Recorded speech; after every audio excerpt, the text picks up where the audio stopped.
Welcome to the El Cajon City Council meeting. We continue to hold remote meetings while the governor's executive order continues to be in effect due to COVID-19. I'd like to remind our citizens they can submit their questions for items on today's agenda. Public comments may also be submitted at this time, and they will be read at the appropriate time during this meeting. Comments will be accepted to the conclusion of the vote of the item. Comments can be submitted through the City of El Cajon's website, which is www.cityofelcajon.us. Under agendas and minutes, go to the video streaming and you will see a button to submit your comments. This meeting is now called to order, and I will ask our city clerk to call the roll. Thank you, sir. Mayor and council, if you can please state that you are present when I call on your name. Mayor Wells. Present. Mayor Pro Tem Kendrick. Present. Councilmember Goebel. Sir, you are muted, but I see you are here. Councilmember Mitchell. Present. And Councilmember Ortiz. I am here. Thank you. I'm by phone. I don't know why the phone didn't pick it up. Maybe Frank can look into that for me. Thank you, sir. We heard you, Steve, so it's good. All right, would you all say the Pledge of Allegiance with me, followed by a brief moment of silence? Ready? Begin. I pledge allegiance to the flag of the United States of America and to the republic for which it stands, one nation, under God, indivisible, with liberty and justice for all.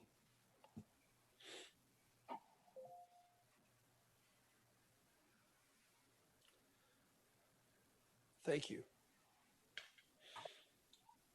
The city clerk posted orders of adjournment of the January 12th, 2021 meeting and the agenda of the January 26th, 2020 meeting in accordance with state law, council, and housing authority policy.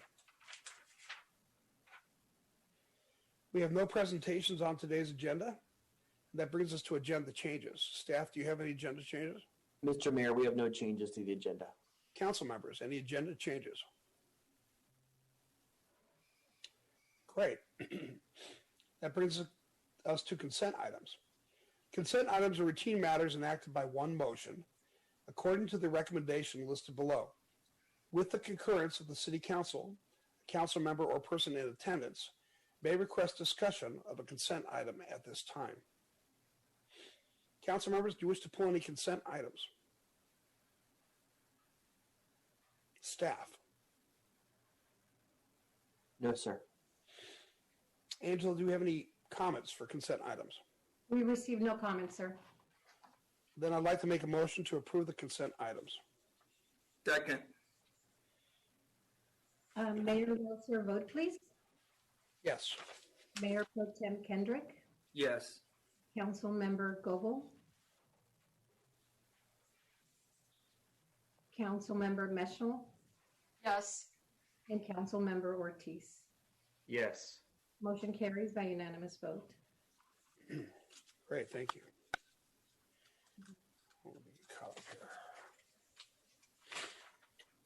All right, we're at public comment. At this time, any person may address a matter within the jurisdiction of the City Council, Housing Authority, or successor agency to the El Cajon Redevelopment Agency that is not on the agenda. Comments relating to items on today's agenda are to be taken at the time the item is heard. State law prohibits discussion or action on items not on the agenda.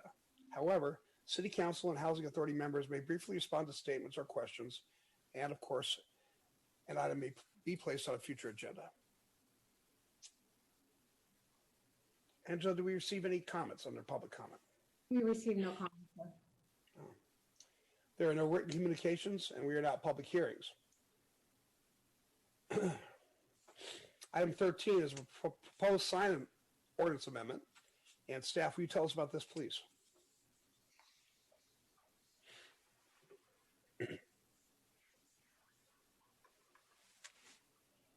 All right. Good afternoon, Mayor and City Council. If you just bear with me one moment here, and I'm going to get my screen share started. Okay. Should be able to see that okay, I think. Okay. Well, before we begin, I'd like to point out that you were all sent a revised proposed ordinance to replace the one included in the agenda packet. There was a minor typo in that proposed ordinance where there were two additional sections that we found that we did not need, and it would be added to the sign ordinance when there's really only a need for one section. So I just wanted to highlight that. So the item before you is a result of the City Council's direction from June 9, 2020. At that meeting, the City Council, the City Council was presented with information from the staff regarding the city's fiscal year 2021 budget and requested feedback on various proposals that could have a positive impact on the city's budget.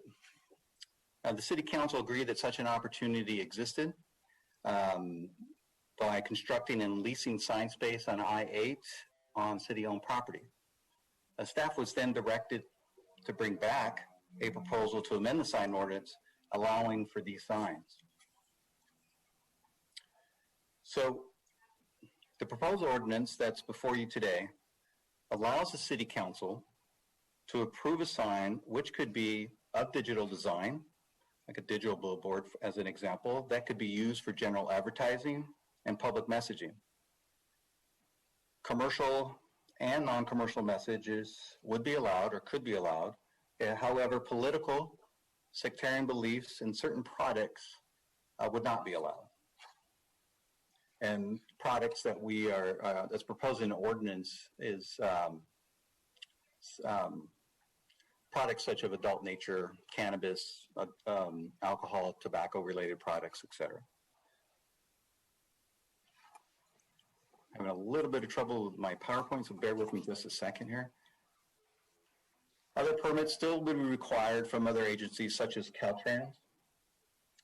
So the envision of the approval process for such a sign would take the form of an RFP, and based on maximizing economic value of city's property, the RFP would be looking for how much the proposal would contribute to the city's general fund and how much it would encourage economic activity in the city.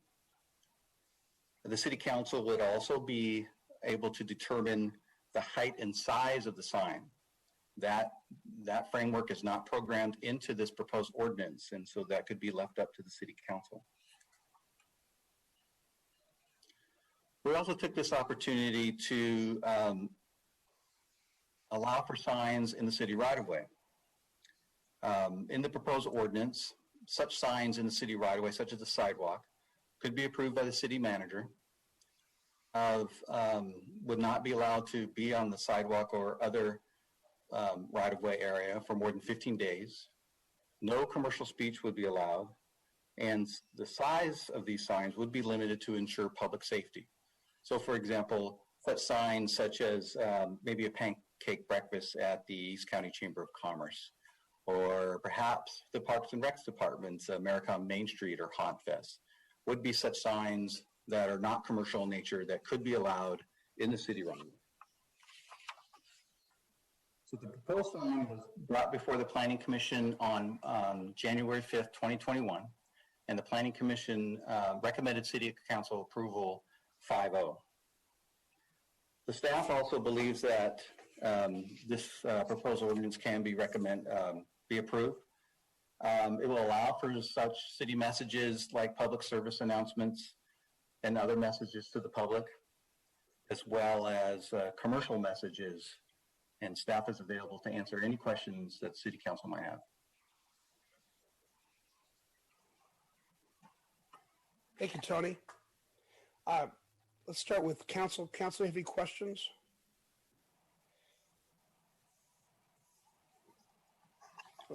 Tony apparently did a very good job of explaining it. The public hearing is now open. Angela, do we have any speaker cards for this? Yes, sir. We received one comment. It is from Dava Velasco, and it's Mr. Velasco writes, I strongly oppose the electronic billboard proposed for El Cajon. These signs are garish and dangerous. They distract drivers and ruin the scenery. We have too many billboards already. This electronic billboard will be a monstrosity and take away from the beauty we are trying to improve in the city. Please do not allow these signs to be put up. It's not worth the money. This is our community. And that's the end of the comments, sir. Okay, I'd like to make a motion then to close the public hearing. Second. Please vote. Mayor Wells, your vote, please. Yes. Mayor Pro Tem Kendrick, Yes. Councilmember Goebel, Yes. Councilmember Metschel. Councilmember Metschel, can you hear me? Yes. Thank you. And Councilmember Ortiz. Yes. Motion carries by unanimous vote. Great. All right, council, what do you think?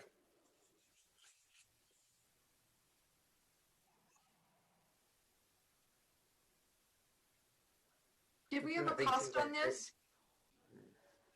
Michelle, go ahead. I'm sorry, did we have a cost on this? Well, at this time, Ms. Mitchell, there is no cost because we're not proposing to build the sign right now. So this would be just to allow us to explore that. What staff would recommend is that through the RFP process, we find a company that would manage the sign, the billboard advertisements, and the messaging. In exchange for that, they would pay us a monthly rent or an annual rent, and we would recommend that we finance the construction of the sign through that agreement. So they would actually build the sign and then pay a reduced rent over a period of time. So we would never see money out of our pocket. I think one of the other considerations, and this is pushing into the RFP, but we'll come back with the RFP first council consideration, and there's a lot of things to consider as part of this RFP. You'll want to consider how much community messaging you're going to want to include. The RFP can actually include if they own billboards in our commercial corridors.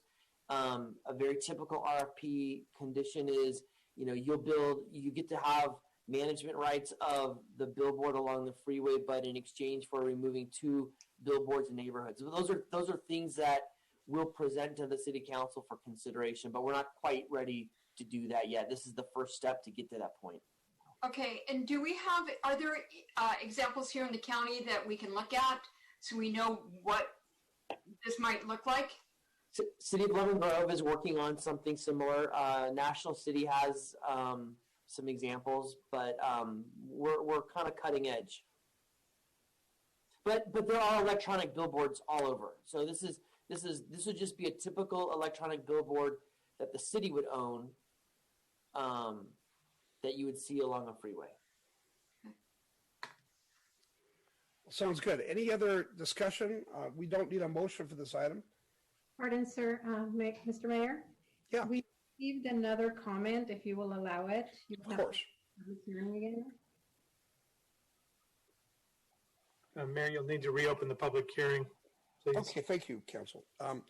Make a motion then to reopen the public hearing. Second. Mayor Wells, your vote.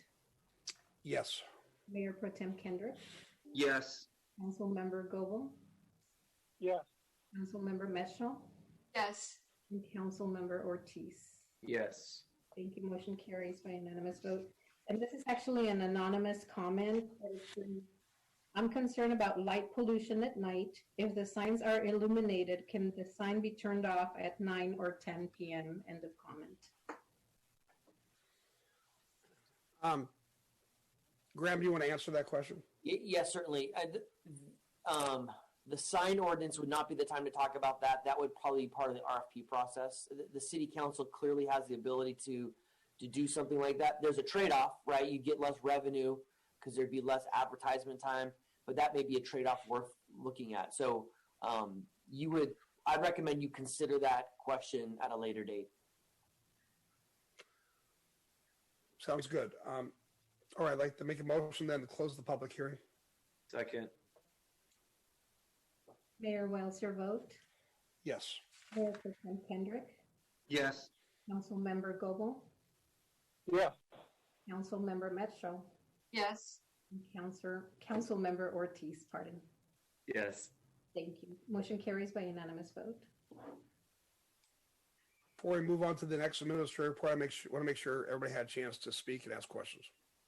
Actually, Mayor, this one is an introduction of the ordinance, so there are action items to be taken on this matter, please. I apologize. Let me go back to that sheet.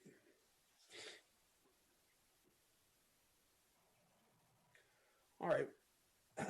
Well, would somebody like to make a motion then on the recommendation of items? Yeah, I'll move that we introduce the next ordinance in order and hold the first reading. second. Thank you. Mayor Wells, your vote. Yes. Mayor Pro Tem Kimball, Yes. Councilmember Goebel, Yes. Councilmember Mitchell, Yes. Councilmember Ortiz. Yes. Motion carries by unanimous vote. And the title for the ordinance reads, an ordinance to amend section 17.190.040 and to add section 17.190.2.65 to chapter 17.190 of title 17 of the El Cajon Municipal Code to allow signs on city-owned property under certain criteria. Okay. Thank you. Thank you very much. All right. Moving on then. Administrative report item 15 is regarding local campaign contribution limits, and I'll ask staff to tell us about this. Mayor, I think we need to be on item 14, which would be an update on the El Cajon 2.0 committee. Sorry. That's what's going on. All right. I understand now. All right. We have 6 administrative reports on today's agenda. The first report, item 14, is an update on El Cajon's 2.0 committee regarding smart city initiatives, and staff. Please tell us about this. Mayor and Council, my name is Sarah Diaz. I'm the Director of IT and the Chairman of the El Cajon 2.0 Committee. We're here to give you a little bit of an update of what we've been working on as far as smart city initiatives. So the first thing is, we were given directive at the second meeting in September.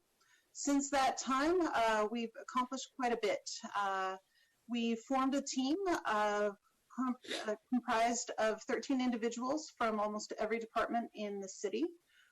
We selected a name. We went with El Cajon 2.0 instead of a classic smart city. We think this represents where the city's going as in the future and has a little bit of a technology reference.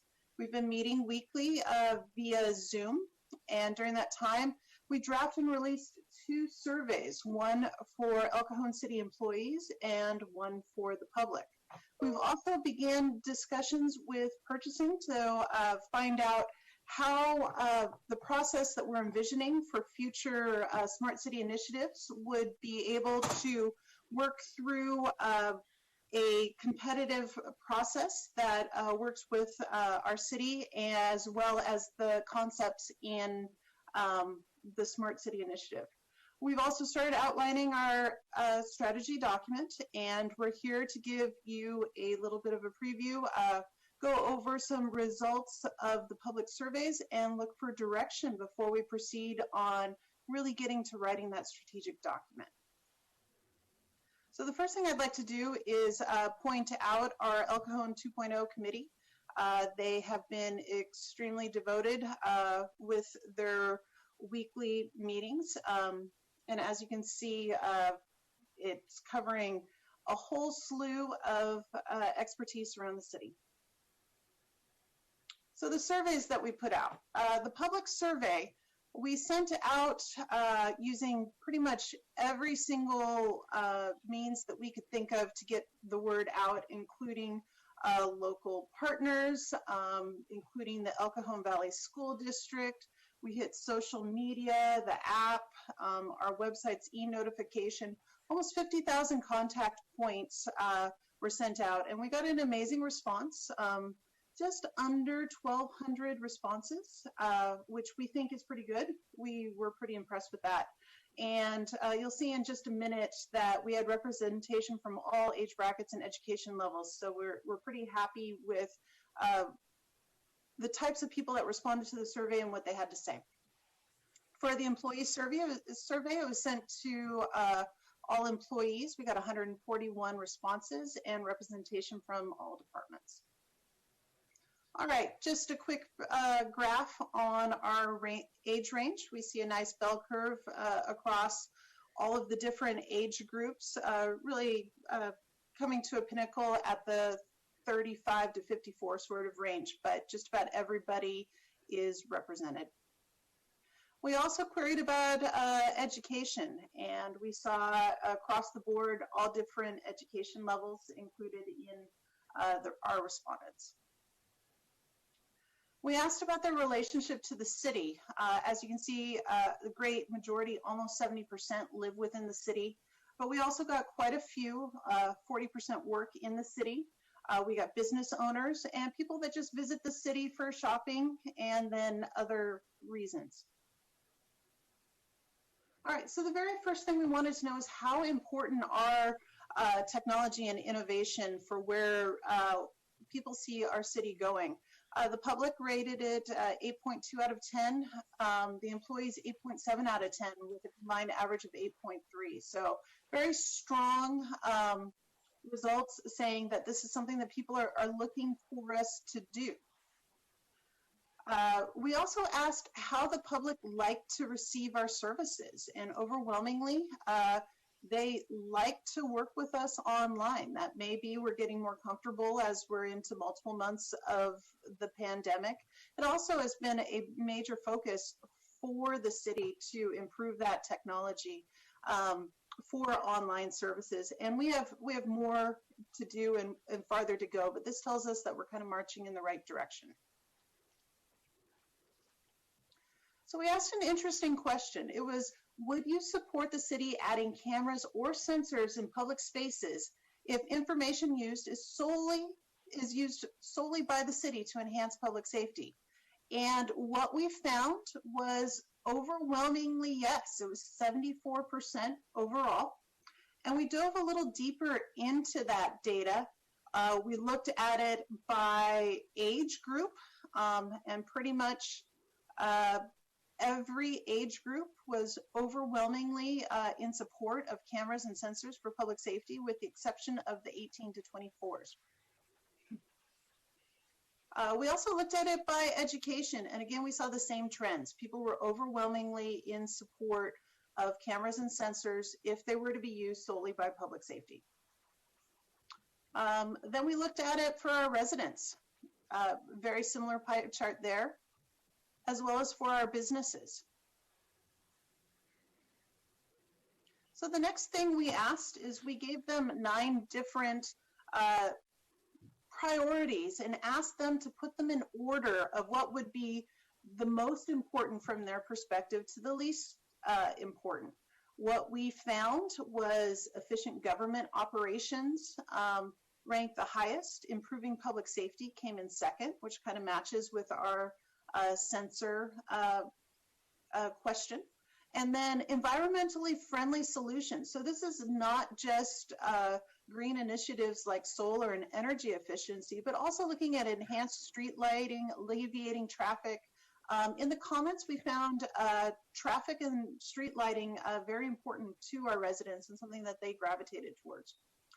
Rounding out the top 4 was economic development within the city, attracting new businesses and new advertising platforms for local businesses, which relates back to the public hearing that we just heard. Insights from the employees. We broke down the comments from our employees into 3 different categories. Our employees know the fine details of what we do as far as city operations, and we found their comments and their perspective very astute. We kind of categorized them into 3 different sections. Improve what we have. This has been something that we've been working on for a long time in IT. They really wanted to see finance and employee scheduling systems improved. They wanted to see more services available on the mobile device, the El Cajon app, rental applications, online police reports, and things like that. They wanted to make sure that we were doing a very solid evaluation of new tech tools, not just going to tech for tech's sake, but really making sure that it met the needs of the city as a whole and the end users. And they're looking for better internal tools such as our intranet at the police department. Things we could do to be more efficient. They really wanted more technology for our field staff. They felt that technology inside the building was good, but that should extend out to quite a bit of our staff that work out in the field. Now, we classically think of police and fire for that, but Public Works Operations is doing amazing things with responding to service requests placed by the El Cajon app in real time. And so taking some of that technology so that they can get those tickets while they're coming in and continue to do that amazing job they're doing taking care of those issues. We need to provide technology to support them in what they're doing, not just about service requests, but ongoing operation. Our employees would like us to be more paperless, and not just paper to PDF, but really thinking about our processes as paperless from start to finish. They'd like to see more laptops for all employees. This has to do with continuity of operations and being able to work from home if needed. I think a lot of this is pandemic driven as well, but these are good solid practices that we've been working on within the city since March. And then cameras throughout the city that can be accessed in real time. They think that we need more cameras, and the people directly responding have more access to those cameras. Things we should be doing. They want us to look at some concepts like lean methodology that's used in some of our engineering fields. Look at that across city operations. More training and a work environment that supports wellness, which is something that we voted on at the last council meeting. So again, a lot of the things we're doing happen to line up well with what the employees were looking for. All right, at this point, I'd like to put a recommendation out there. The El Cajon 2.0 committee, what we're really looking for from council is some guidance about priorities. What we have here on this slide is the 5 top priorities. Now, 4 of these came from that prioritized list that we saw a couple slides back. And the last one, solutions to analyze homelessness and sanitation in the city, came from public comments that we gathered during the survey. The number one thing that people were looking for was the city to gather more information and more creative ways to think about the homelessness problem, and also look at sanitation and cleanliness around the city. So we added that one in as a 5th option. But what we're really looking for is council to help us determine if this is the right list for El Cajon, and if it is, also help us set some sort of priority. We know that we cannot tackle all of these full force. We can't afford to do it. We don't have the staff to do it. We need to know where we should start prioritizing so that as we have a process to evaluate these things, where we should look to do that first. And that's something that we're going to look to council for. Really quick, after this, what we're looking to do is really begin drafting the report. So taking those priorities and that ranking that you give us, and then help us, and then from there, we're going to articulate what's important to El Cajon, what we're doing currently, where we should focus in the future, and really a process focus so that we could take any problem and run it through this process of, identify the problem, solicit for creative ideas from our public partners, and then determine how to budget it and determine how to pay for it, and then implement it, and then evaluate if it really is meeting our needs. And that's what we're looking for Smart City Initiatives, is making sure that we are only evaluating things that we have a direct need and a prioritization for, and then making sure that as things are implemented, that they are regularly evaluated to make sure that we're really getting the bang for our buck that we expected.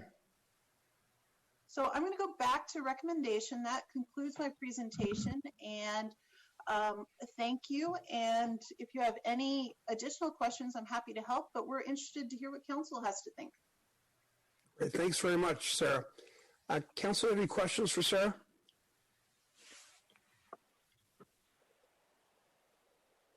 Yes, I have a quick question, Sarah. Mhm. Thank you so much for breaking this down for us. We appreciate the report. With regard to in the field enhancements, and you touched on public works, streamlining their workload. Can you maybe give an example of what that looks like? Does that look like them having some kind of a tablet, receiving the request from the app or from wherever, and completing that task in the field physically, and then signing it off on the tablet or something like that, instead of having to go back to the office and fill out a report? Am I on the right track with what that looks like? You are. I can give you two examples of solutions that we've rolled out in the last year. The first one is community development inspectors for permits. They currently have iPads. They receive their inspection requests on their iPads, including the entire application for the permit. They're able to go through checklists, write notes, comments, close out the inspection, and contacts on the permit are emailed right then and there. So that's an example of something with permitting. On the side of issues and requests coming through the El Cajon app, the other side would be public works operations. They have an initiative. They've already rolled out over 8 iPads, and they're looking to get one for almost every staff that is doing requests in the field. Because along with the El Cajon app, what we purchased includes what's called a staff app. And on that staff app, in real time, they're seeing the requests that come in that are associated with their specialty. So if they're out at one end of the city working on an issue, and they see that they can hit one other issue before they come back to the yard, they're able to do that, close them out, and again, the contact people for those issues are notified in real time. And so what we find is they can be more efficient as they move around the city. So those are two not public safety examples of where we want to continue to focus that technology. We're also looking at doing more and revamping how we're tracking the infrastructure in the ground for our sewer system. So that's one where they're trying to do preventative work and evaluate which pipes need the most work and when. So that's another place where they're taking technology out into the field and documenting that and then making those decisions. That's super. Thank you very much. That gives a picture of what that actually looks like. So we're basically increasing the efficiency of our people in the field by giving them the tools that they need. That's helpful. Thank you. I had another question, Graham. This might be, and I don't know if this has even been discussed yet, but when this was first proposed, Cox and Qualcomm had said that they, in some shape or form, invest in some of these programs.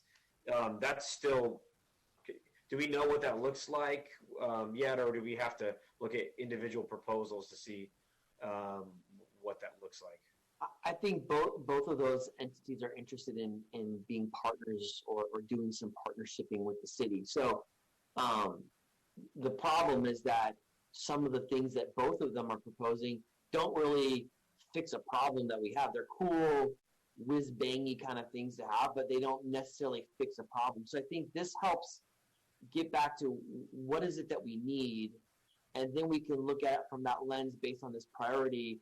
Okay, here's what Cox can do that fixes this problem. Here's what Qualcomm can do to fix that problem, and we use this roadmap to help identify which are the best projects to explore. Does that make sense? It does. Yeah. Thank you. Steve, did you have a question? You're muted, Steve. There you go. Mine wasn't a question, it was more of a comment, so I guess I'll wait until there's comment time. That's fine. Okay. I have a question. So the solutions to analyze homelessness, it seems like that might be under the same tab as efficient government operations. Could those two things be mixed together, or would that not make sense? It absolutely could. And that's the sort of thing that we're looking for. And one of the things we think is if we could really streamline this list down and make that an example of things we're doing in efficient government operations, that would work for us. That's the sort of thing we're looking for as far as guidance today. That's my suggestion. Let me see if we have any public comments. We received no comments for this, sir. Do you have a comment? Sorry? I have a comment. Okay, go ahead, Michelle. You had suggested bundling the homeless and efficient government operations together. And I think they all seem to kind of come together. Improve public safety is another one that the two issues, homelessness and public safety, are big on citizens' list of things that we need to correct. So I don't know if we can prioritize. Is that something we're going to do today, to prioritize these? Yeah, I think so. Mm-hmm. So the reason I suggested those two merging was because I anticipate an app where somebody can write in and say, hey, there's a jagged sidewalk on Main Street. And then that same area, they could say, hey, there's a homeless encampment that's, causing a problem. And We have that now. so that was my suggestion. I suppose you could put it under public safety as well. It really just depends. I'd want to get thoughts from the people who are actually using it as what would make more sense to them. I've got a comment. I think improving communications with the public could be added to this list or incorporated somehow. And here's what I mean by that. Many times we hear from people in the public, I do at least, I didn't know that event was happening. I had no idea this week was Main Street on America. I had no idea this was Dump Day at Wells Park. I had no idea this was Hot Fest. I had no idea that there's the events at the pools for safe swimming for kids. And as this is focused on technology, certainly one of the prior agenda items in that billboard can be an opportunity to improve communications with the public to say, these are the things going on in the city. A change in trash haulers. I think a lot of the average person in El Cajon isn't aware of a lot of things going on in the city of El Cajon, and we need to improve that. Point. Okay, so did you have a specific suggestion, Steve? Well, that communications thing, I don't know if that can be a sub-point under all of these or a separate bullet point. I guess I'd leave that for staff to consider. Okay. Anybody else? I have a quick comment. Yeah, Then Phil. I agree with Councilmember Goebel. I think that communicating events like Hunt Fest or City Cleanup on our proposed big new digital sign would be great, because there are a lot of people that just don't read the flyers that come out or they're not on Facebook. And a lot of people travel on that freeway, in and around El Cajon. So I think that would be very helpful. Okay. Phil? Thank you, Mr. Mayor. I like the recommendations. I think they're touching on all of our priorities as a council, if I be so bold to speak, but then also we're getting them from the public. So it seems like we're all aligned in where we want to utilize our resources. And I kind of see some of these projects in two different ways. One, a highly visible project that the public is going to see very quickly and easily, something like alleviating traffic, smart stoplights or something like that. That's a project that's going to be seen by the public. Or the other example of a project could be something behind the scenes, making government more efficient, might be less expensive, and we could save more money. And so that's kind of where I see the decision making going.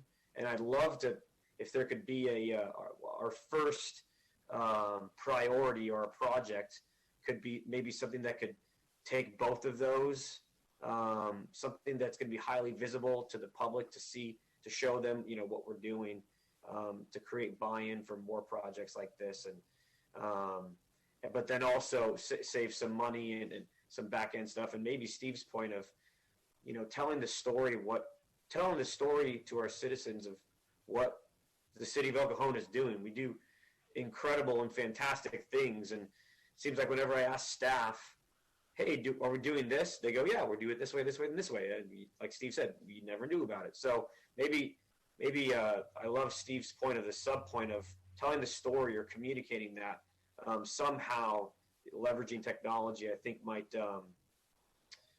be a way to knock two birds with one stone: the highly visible project and the efficient project. Phil, any specific recommendations? Anything they're looking for direction?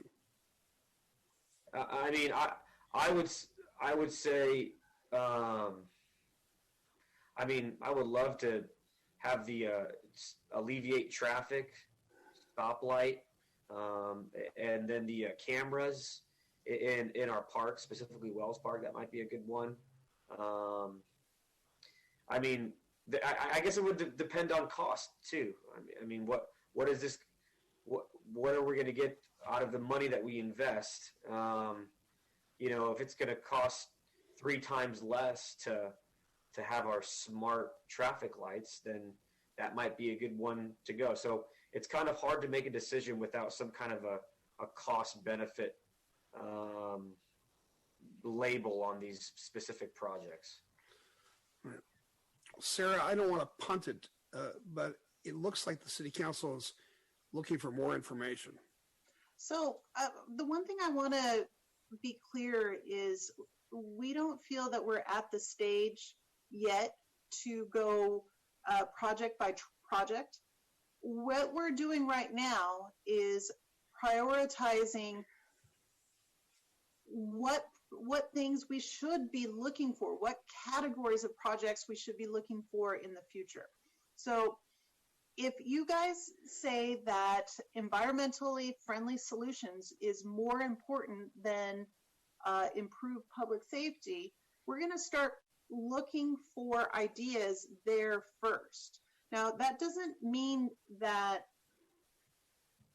we're not going to get to those others, but if there is, like the low-hanging fruit that Phil talked about, a great project that we can do within our current budget and make something happen, we just need some sort of prioritization to know these are the things we're going for. We're not going to put something out, for example, open data for the public ranked very, very low. I think it came in 8th or 9th from the public. So that's not where we want to look for solutions or identify problems. So I want to take it from talking about specific projects. We'll be back to talk about specific projects. But for the strategy document, this is more a prioritization of priorities for when we start to go look for them, if that makes sense. And Mr. Mayor, if I can interject a little bit here too. Remember, one of the outcomes of the meeting earlier this or last year was directing us to develop a smart city plan. Right. And a lot of cities like Chula Vista and Carlsbad hired a firm, and they did this. Ms. Diaz thought, we can do this in-house, and in fact, it'll help us understand what our needs are better by having us do it rather than a consultant do it. One of the reasons of the purpose of this agenda is to kind of get a gut check on where we're at right now. We could have just taken the data and presented the final plan, but we wanted to kind of hear from council. What are we on the right path? Are these the areas that you want to consider? I think hearing Mr. Goebel's idea of a communication tool, I think we need to add that to the list of mix. But having a sense of what are the more important things to the council, and just help us to rank order. So as you have this framework developed and you have a whole bunch of solutions relative to maybe one of the lower ranking items, and you have one great solution that's is focusing on public safety, assuming that's one of your highest priorities, then we'll know to focus on the public safety one and present that to the council sooner than the other one. So that's kind of what we're looking for. We're not looking for the council to have a rank order 1 through 8 from this list, but if we got a sense from the council of where your higher priorities are, that would help us. I think Ms. Mitchell gave us some of that. So looking for that kind of feedback would be useful for staff to come back with a finalized plan for you to consider. My perspective, Sarah. Go ahead, Steve. I'll give you my ranked order just for discussion. Number one, improve public safety. I think that's kind of a charge of any local government. So absent any dollar cost of projects, I think philosophically, we're here to protect people, and I would say improve public safety would be my number one. Number two would be improved communications with the public. Number three, I'm going to combine efficient government operations and solutions to analyze homelessness, as the mayor said.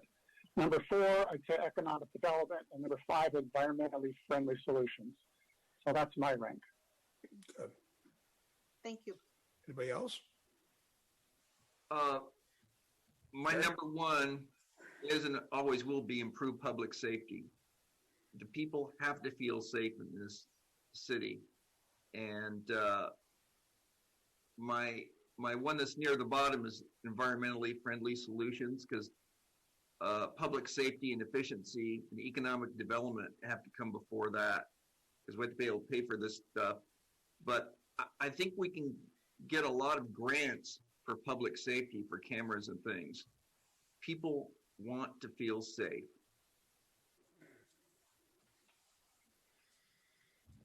Thank you, Gary. Anybody else? All right. Mine are about the same. Again, I think that the solutions to analyze homelessness should be morphed into number one and number two. Doesn't matter to me which ones. And then improve public safety and efficient government operations is probably number 1 and 2. And I think that would be my suggestion.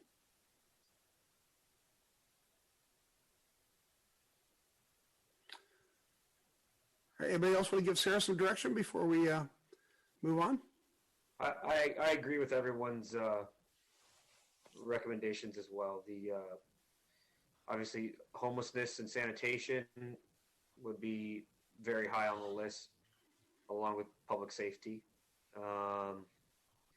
Looping efficient government in there, it seems like that would be under those two as well. So that, I guess those would be my top 2 or 3. I agree with everyone else. All right, we have consensus. So that's great. I don't believe that we need to have a vote on this. So unless anybody has anything else to add, Sarah, anything else? No, thank you so much. This is exactly what we were looking for. So on behalf of the committee, we appreciate it, and we look forward to coming back with something a little bit more concrete in a month or two. Thank you. Hey, and thanks for all the hard work for everybody that was involved. I know that there's a lot that went into this. Thank you. All right. Administrator Report 15 is regarding local campaign contribution limits. And staff, will you tell us about this, please? Yes, Mayor. Thank you. Mayor, members of council, as you recall, 2 weeks ago, the city manager summarized the new state law, AB 571, which was passed in 2019 and became effective at the first of this year. Council came up with, they discussed 3 alternatives, and I've restated them in the staff report, and I'll go over them again now briefly. The first thing you discussed was to take no action relative to AB 571 and its provisions, and doing so would result in setting a campaign contribution maximum limit of $4,900 in municipal elections. There was a discussion of a second alternative. I believe it was Mr. Goebel that came up with the idea of doubling the $4,900 to $9,800 and then pegging that to an annual adjusted index, such as the CPI, which is something you can do. I've also added a variation, kind of a 2B, which would be $9,800 and tagging it to the CPI or any changes that the FPPC makes on an annual basis, whichever is greater. The third alternative was to set no campaign limits at all. And after the city attorney looked at this closer, we feel that the council really does need to set a top limit, or else we feel that the de facto setting of $4,900 will take effect. So the way to deal with this, if you wanted to entertain something that effectively operates as no campaign limit, is to set a very, very high number as the campaign limit, something that's never really seen in municipal elections, and that acts as a limitless campaign contribution, if you will. So those are essentially the 3 alternatives. Staff does not take a position on this item. It's a purely political item for the council's consideration. We will take back whichever of the 3 you decide on, or if another one is introduced today, we will act on that and return with an ordinance and in the next couple of weeks. And I can answer any questions at this time. Vince, I had a question that I didn't ask last time. Was this year over year or per election? Well, the campaign contributions are annual. So since everybody's elections fall at different times, depending upon the council and so on and so forth, the limits, it looks like the FPPC, for instance, when it became effective at the first of the year, adjusted the already adopted one from 4,700 to 4,900. So we don't know whether they'll continue to adjust those on an annual basis, but they are annual numbers. And then are they corporations and individuals, or just individuals, or what? This covers total campaign contributions from any source, as I understand it. Okay.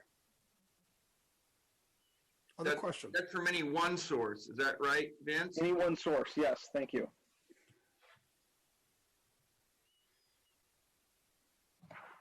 More questions? Yeah, I have a question. What is the pros and cons? If we were to go unlimited, what would be the pro and what would be the con of going unlimited? Vince, let me take this one, okay?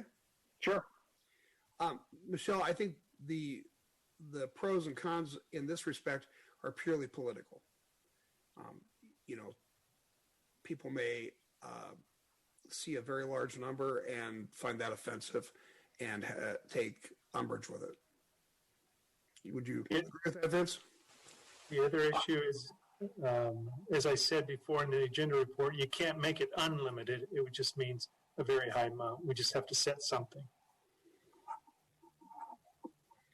And yes, Mayor, I agree with your assessment. It's a total political question, and people have their opinions as to what they view, these various political contributions to be. And going back to the discussion we had last time, in recent memory, the highest amount that anybody had received was $10,000. So I don't see any point in going over $10,000 and cause people to be alarmed that somehow we're taking $1 million campaign contributions. I mean, Steve Goebel gets those, but the rest of us don't. So, so I would recommend that it be, either the $9,800 or $10,000 or in that range. Mr. Mayor, I agree with you. I think $10,000 and then set it to the California Urban Consumer Price Index for an increase every year. Before I ask you to make that a motion, first off, I want to see if there's any comments from the public. We received no comments for this item, sir. All right, so it's back open for discussion. Anybody want to weigh in on this?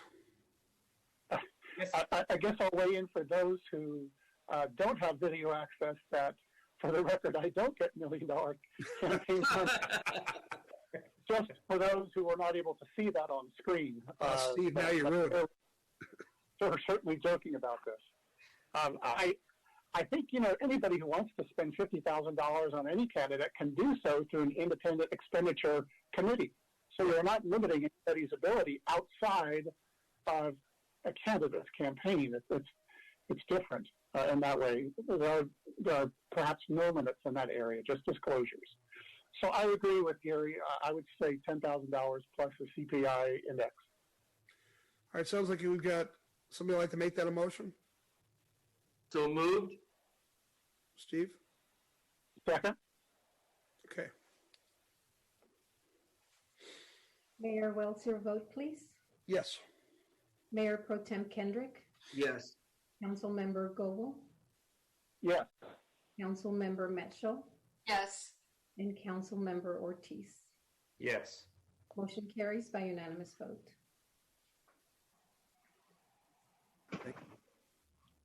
Well, I see Clay in the bottom Brady box or Brady Bunch box. So that must mean we're at item 16, the administrative report having to do with investment policy updates. Clay? Good afternoon, Honorable Mayor, distinguished members of the City Council. Presented today is an update to our investment policy. As part of the maintenance of our city's investment policy, we are obligated to update annually to make sure we are consistent with the California Government Code as well as industry standards. We were most recently before the City Council in the fall of last year for this update. At that time, the City Council discussed the possibility of including language that would restrict the city's investment in companies associated with alcohol, tobacco, and marijuana. Our action today brings forth this proposed language.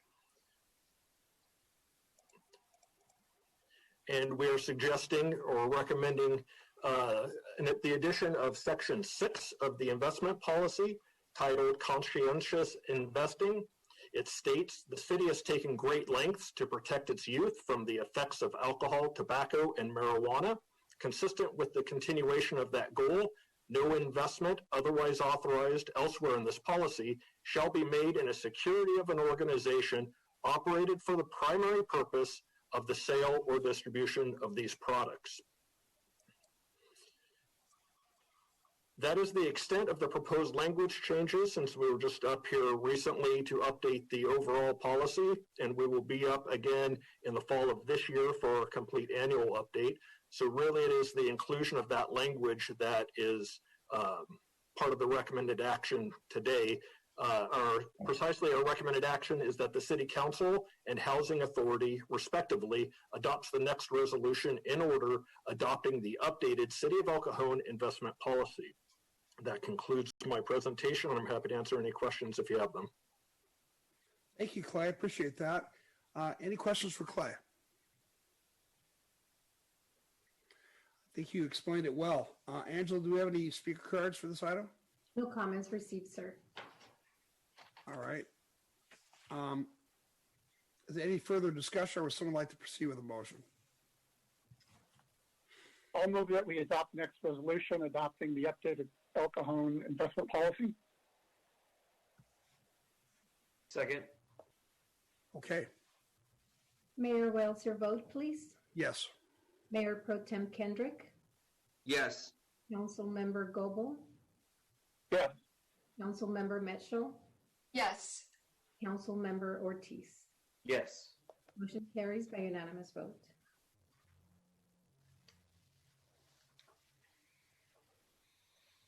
Thank you.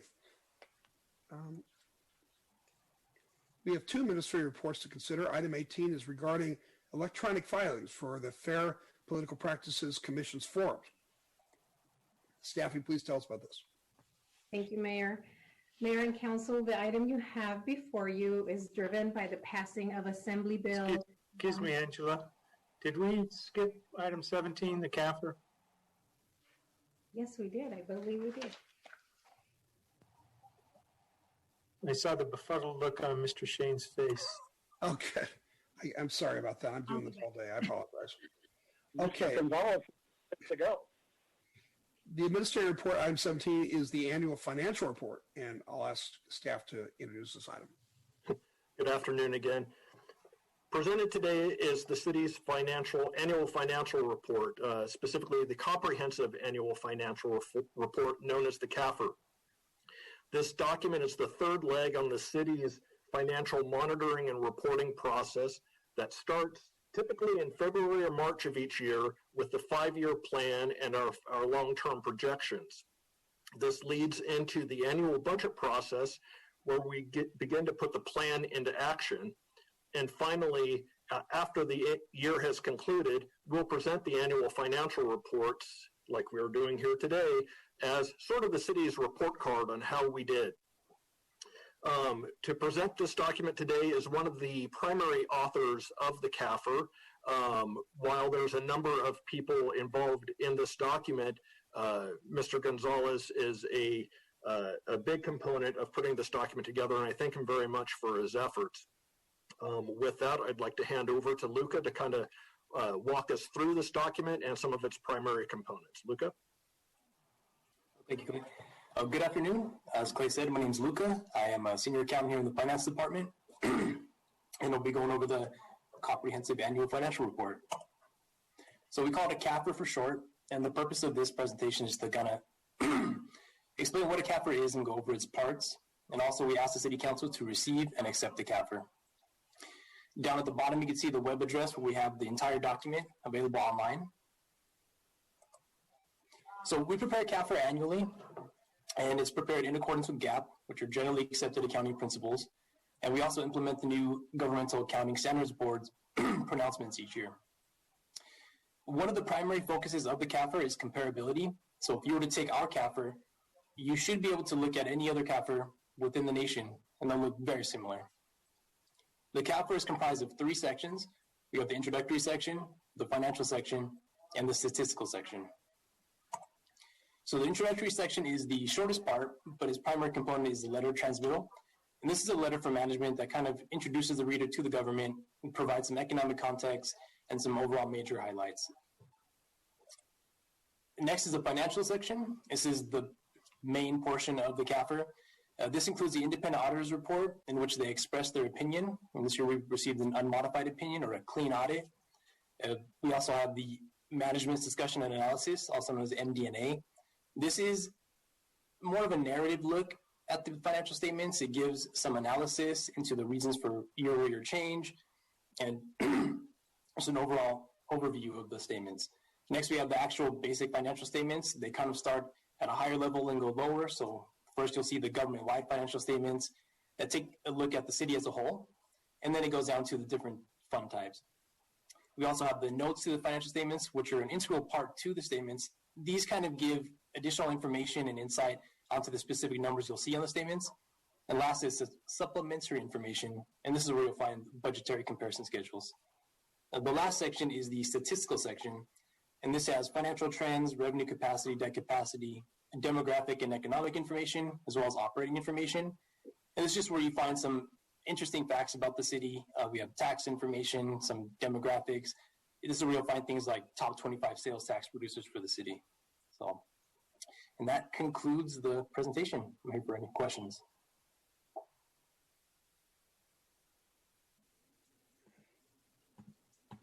Sorry about that. Thank you. Okay, any questions?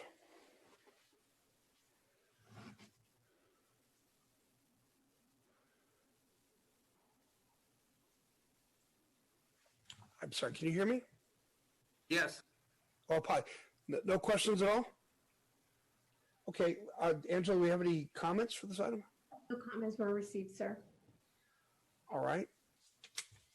Leave it with council. Any discussion, or would somebody like to proceed with a motion? That's my dog weighing, and he wants to make a motion. Well, I read through the letters, internal control report, and I didn't see any exceptions noted at all. I didn't see any objections by the auditor. I didn't see any concerns. I think it speaks to the experience and integrity of our financial department there. So I'm very comfortable that the public is well served in our financial report. Would you like to go ahead and make a motion then, Steve? I guess I'll make a motion that we receive and accept the comprehensive annual financial report. I'll second. Great. Mayor Wells, your vote? Yes. Mayor Pro Tem Kendrick? Yes. Councilmember Goebel? Yes. Councilmember Mitchell? Yes. And Councilmember Ortiz? Yes. Motion carries by unanimous vote.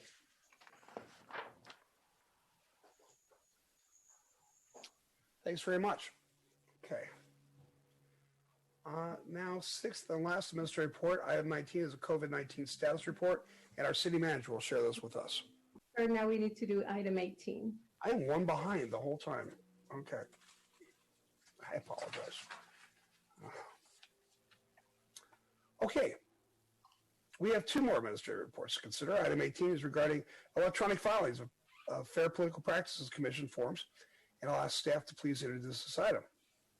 Thank you again, Mayor and Council. So the item regarding electronic filing of FPPC statements is driven by the passing of Assembly Bill 2151. This bill, which became effective January 1 of this year, mandates that local agencies post online campaign statements or reports within 72 hours of a filing deadline. The Statement of Economic Interest item, or Form 700, and the recipient committee campaign statement, or Form 460, are included in those statements. There are not many companies who offer these services, but I reached out to several city clerks in the county, and they all recommended NetFile. They either have a contract with them or they are in the process of acquiring their services. NetFile would assist with online posting and the data management of these forms, and they will provide us a secure login for each person having to submit one of these forms. To comply with the new posting requirements, a resolution must be adopted to accept the electronic filing of Form 700, and an ordinance must be approved for electronic filing of Form 460. We have included a training period, so if somebody does not want to file online this year, that would be optional. But as of 2022, electronic filing will be mandatory. And Mayor, that concludes my report, and staff is available if you have any concerns or questions. Thanks, I appreciate it, Angela. Any questions for Angela? Angela, do we have any public comments on this? No comments. Okay, pretty straightforward item. Would somebody like to make a motion?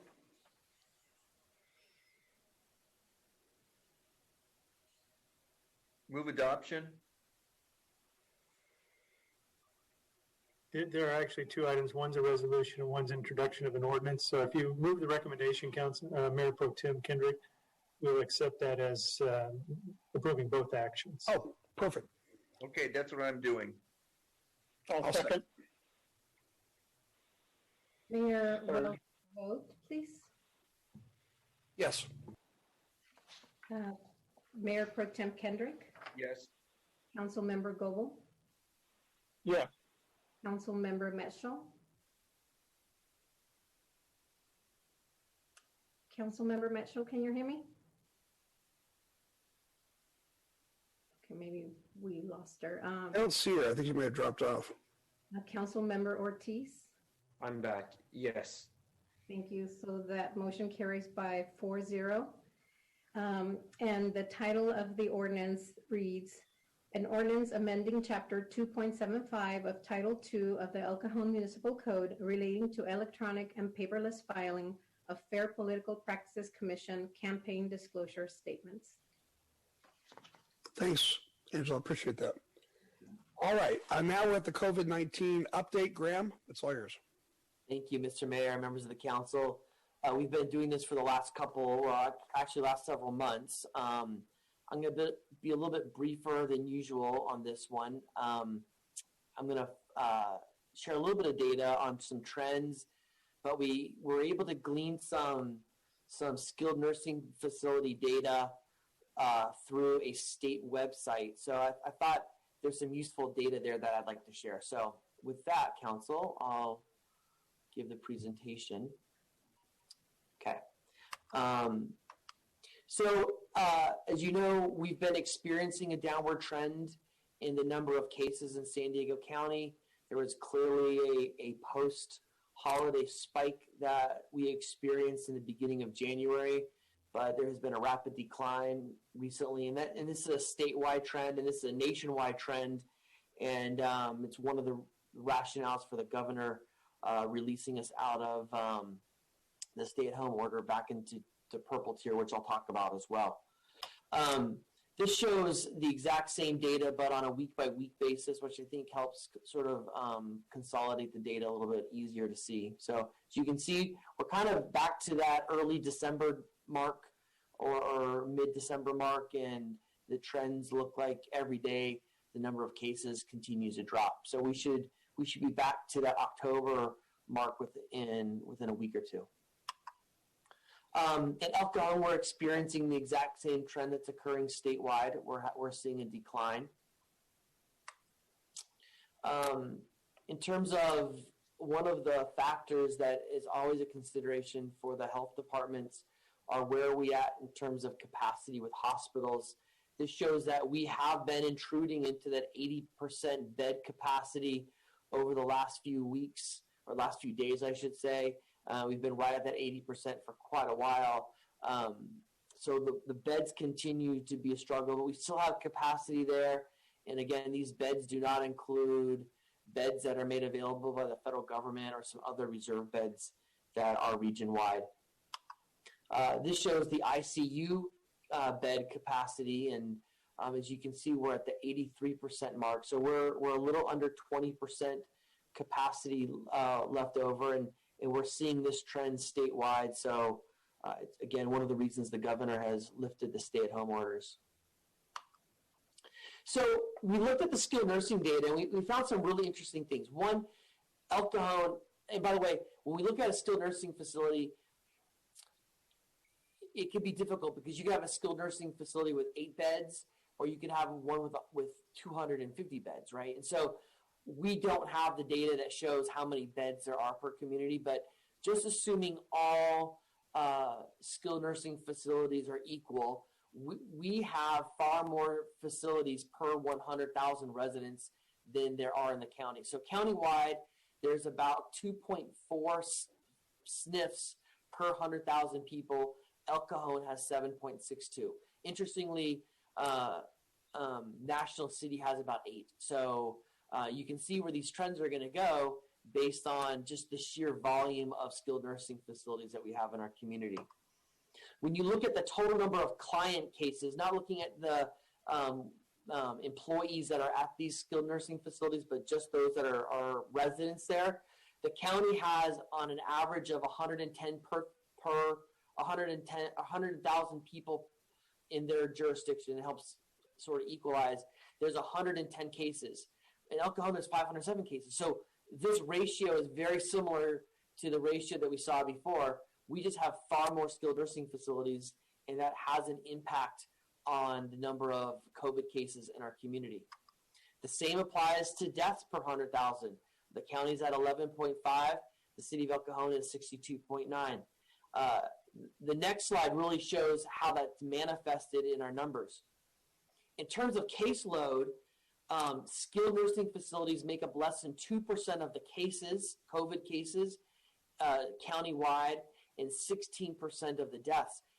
In our city, El Cajon, it makes up about 5% of our cases, but over half of the deaths can be attributed to skilled nursing facilities.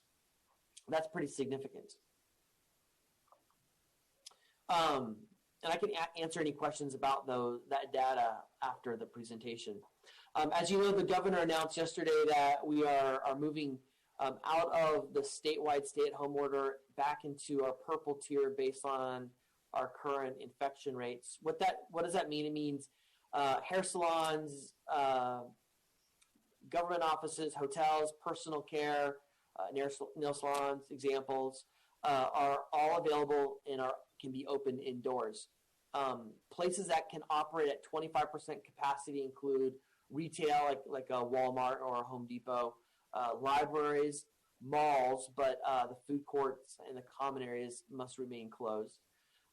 Grocery stores are allowed to operate at 50% capacity. And then there's opportunity for outdoor activities such as restaurants. One of the things that is new is restaurants now can have live entertainment where they could not before the statewide shutdown. So a restaurant could have a band playing on the side on a side stage. As a reminder, the curfew still is in place. For restaurants, what does that mean? It means that a restaurant cannot serve a new customer after 10 o'clock, and they must wrap up service by 11 p.m. Churches can be open outdoors. Gyms can be open up outdoors. In fact, I ran by 24-hour fitness earlier today, and it was in full swing. Recreation, museums, zoos, family entertainment centers, pools, and wedding ceremonies can all be open outdoors. What are continued to be closed?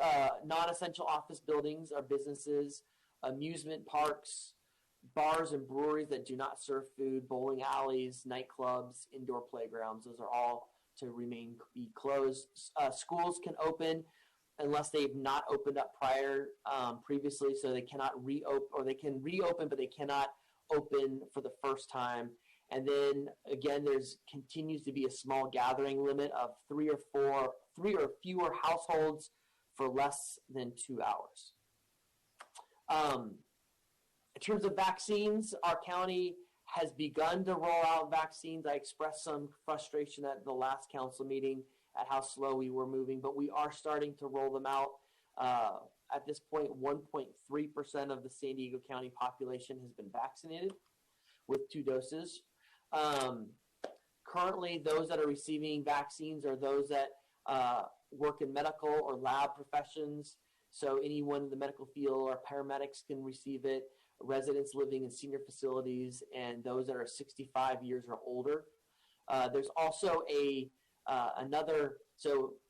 65 years and older is part of the Phase 1B, Tier 1.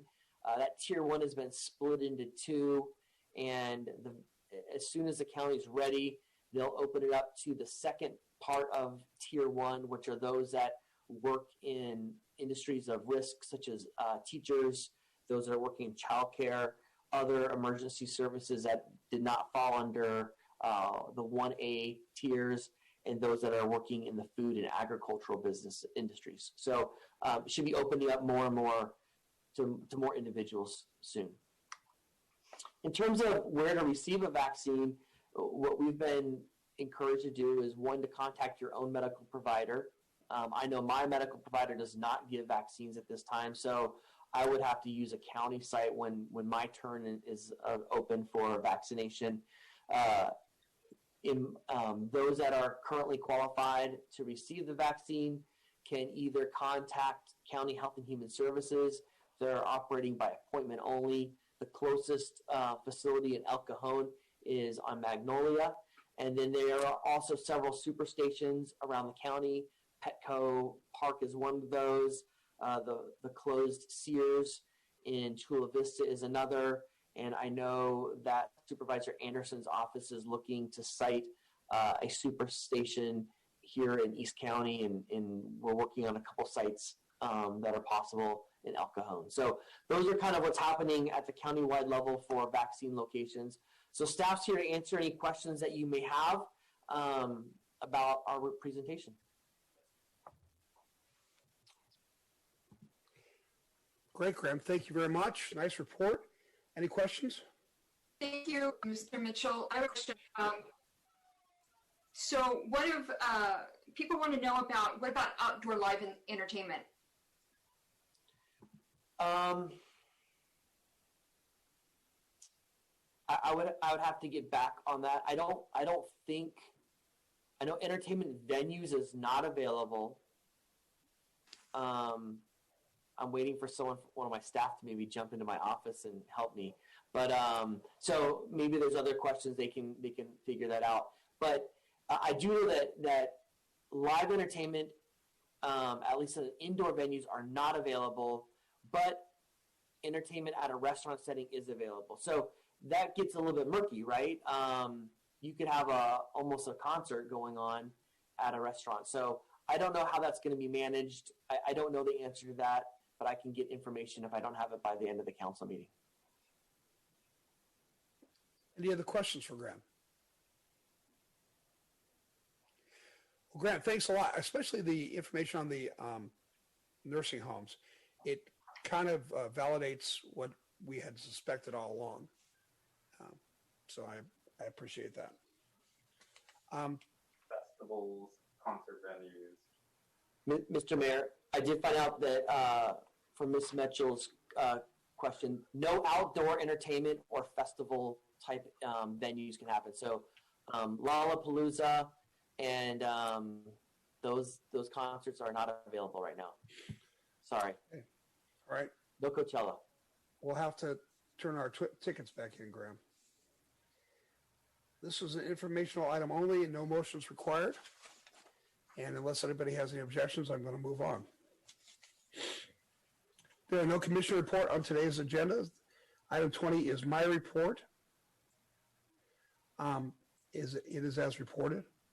Item 21 is an item to prohibit demonstrations targeting residences. And this was mine. As we have seen throughout the country, sometimes protesters kind of try to make it personal, and they go to individuals' homes. That I don't believe that that's fair game. I think that protesting in the streets is fine, in the parks is fine, but going to and terrorizing people at their homes is probably not. And so I would like to bring this motion forward and ask that we vote to enact an ordinance that would prohibit people from picketing or protesting in front of a person's home. Did I say that correctly, Morgan? I think your motion is to bring back an ordinance that is consistent with what the council will decide about this request. Okay, perfect. So any questions, discussion? I support this because, geez, what if the council member is not home and family members are put in a situation where they're fearing for their safety? I think this is an appropriate ordinance. Thanks, Steve. Yeah, I think it's a good idea. Thanks, Gary. Just to point out, this is not only limited to council members or public officials. It would apply to anybody. All citizens. Yeah. As it should be. Anybody else? All right, then I'd like to make the motion as Morgan described. Second. And before I calling you for a vote, sir, we have no public comments on this. Thanks for reminding me. Mayor Wells, your vote. Yes. Mayor Pro Tem Kendrick. Yes. Councilmember Goebel. Yes. Councilmember Meschel. Yes. Councilmember Ortiz. Yes. Motion carries by unanimous vote. Thank you. We're at activities reports now. Mayor Pro Tem Gary Kendrick. As reported. Councilmember Michelle Mitchell. As reported. Councilmember Steve Goebel. As reported. Councilmember Phil Ortiz. As reported. Item 26 is a joint council report by Mayor Pro Tem Gary Kendrick and myself. This motion is entitled Removal of Mr. Humbert Cabrera from the El Cajon Planning Commission. As the staff report points out, there were 3 areas of grievance that we had with Mr. Cabrera. And before we go further, I wanted to give Mr. Cabrera a chance to speak. And Graham, I don't know where we are with that. So, Mr. Mayor, you and I spoke about, with the Zoom meeting, it does limit sort of involvement from individuals, but we thought there's a way to invite him to be part of the Zoom meeting because I thought there's some value in that. And Mr. Mayor, you were adamant about that, having that. I reached out to Mr. Cabrera via email this morning at 8:35 with the invitation and wanting to set up a Zoom opportunity. I didn't hear from him. So 11 o'clock, I called his place of business. I spoke to one of his colleagues on 2 different occasions this morning, trying to get hold of him to no avail. I then sent a text to him at 12:50 asking if he'd received my email and, again, extending an opportunity to participate in the Zoom call. At 3:39, so after the meeting started, I received a series of texts from him in which, again, I continue to offer the opportunity for him to link into the Zoom. But at the end, I'll just read what he said. It would be very difficult at this juncture. Wish them, referring to the council, best. Send my prayers to the council and the city and you. And I wish I could have humbly told them I could attempt to sincerely correct whatever they deemed was the issue in order to bring us together for the good of the citizens of the city. So we were not successful in having Mr. Cabrera be with us today. Appreciate the note. Before we go further, Morgan, just so everybody is completely understanding, can you explain the difference between, say, a planning commissioner, an elected official, or a city employee in regard to removal? Yes, Mayor, the difference is that a planning commissioner is appointed by the city council and serves at the will of the city council. Public officials, such as the elected officials, serve at the will of the public, the electors, and removal is only allowed during through a period of a recall election, or if there is a reason to cite that the official is incompetent or is unable to perform the duties. They could seek order onto and seek an order from the court to remove a public official from office. In this case, the council is exercising its right to essentially reverse the appointment of Mr. Cabrera for whatever reasons, even if he had no reasons, and just like any of the planning commissioners. And it's legal. The only restrictions are that you cannot remove somebody based on a protective classification, for instance, race, gender, sexual orientation, ethnicity, religion, those sorts of things. So I hope that answers your question. It does. And Graham, would we be deciding today, if we were to remove Mr. Cabrera, we're going to have to replace him? Would we be deciding today the method on how to do that? Yeah, I would recommend that, Mr. Mayor, and I would recommend that the council would give staff direction to go out and do a recruitment for that and open it up for applications, and then bring that back at probably, to be fair, the first meeting of March. Great. Okay, then. Let me ask Angela if there's any public comment. Yes, sir. We have several. At the moment, I have 16 comments. Wow. The first one is from John David, and it reads, "He is a good citizen and a great asset to the city of El Cajon." End of comment. Next comment from Usama Gesrawi. My name is Usama Gesrawi, a legal immigrant originally from Iraq. I'm Chaldean, arrived to the United States of America in 2017 through special immigration visa program. I was qualified because I worked and helped USA troops in Iraq for 10 years. As usual, when you're coming to a new country, I was in great need for help and guidance. Mr. Cabrera was the first one who did that. He gave me a very valuable chance to work with him giving me advice and guidance to improve myself and my new American life. Mr. Cabrera's support and help made me, my family, and parents proud of me and love the new life. I have known Mr. Cabrera for years, and he goes out of his way to help immigrants and Chaldean community where I belong. I have watched Humbert in his business for years, and he is the most ethical business person I have ever worked for. That is why his team has won the best business in El Cajon twice in the past 6 years. Next comment, and Mr. Nathan Cornett submitted 2 comments. So I picked one of them. I wanted to send a quick email requesting that the city seriously consider removing Humbert Cabrera from the Planning Commission. I personally watched him badger a private citizen trying to do a development that I personally thought would have made a fantastic impact in the city. He belittled him almost like he was making fun of him. There have been other instances in which disappointed commissioners seem to be more enamored with his power than when serving the community.